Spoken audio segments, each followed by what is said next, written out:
Shalom, selamat datang kembali di channel GC Kok. Pembacaan Alkitab kita hari ini 1 Korintus pasal 12 ayat 12 sampai ayat 31.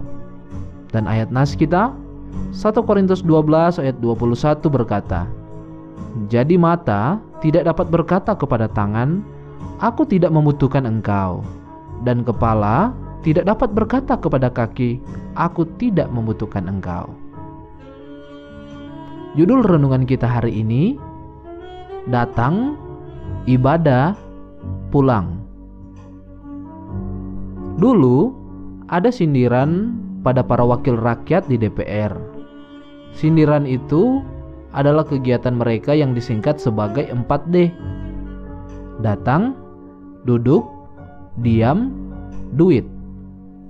Sindiran itu tentu ditujukan kepada para wakil rakyat yang pasif dalam rapat-rapat atau kegiatan DPR yang lain. Yang penting datang, yang penting mengisi absensi, tapi tidak pernah turut memberikan pendapat atau memberikan suara meski dipilih rakyat untuk melakukan hal itu. Sebutan seperti itu sebenarnya tidak hanya berlaku untuk anggota parlemen saja. Ternyata dalam gereja pun yang seperti itu ternyata ada. Jemaat yang datang, mengikuti ibadah, lalu pulang begitu saja. Bukan hanya ada, tapi banyak. Tak bisa dipungkiri, jenis jemaat seperti ini jugalah yang rentan untuk meninggalkan gereja.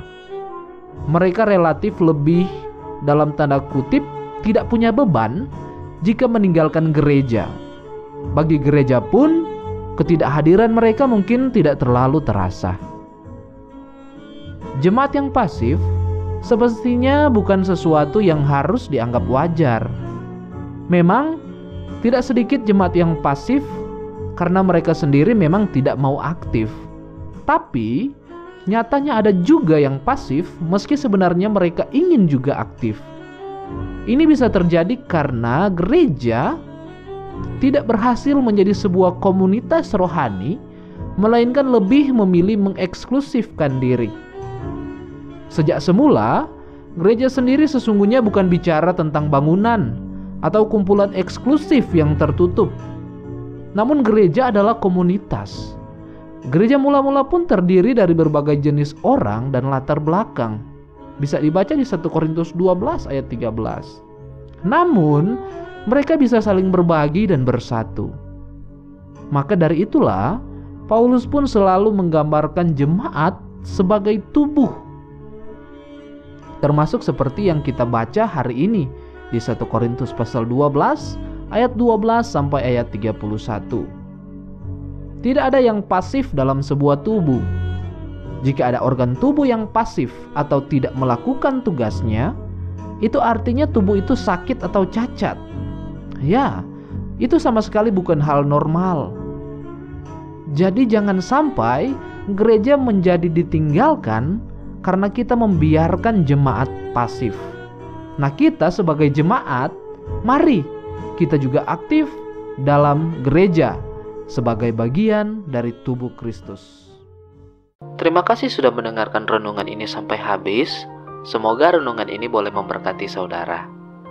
Bantu support channel ini dengan melakukan like, share video ini, subscribe channel ini, nyalakan lonceng notifikasinya untuk mendapatkan update terbaru dari channel ini. Terima kasih, Tuhan Yesus memberkati. Sampai jumpa di renungan selanjutnya.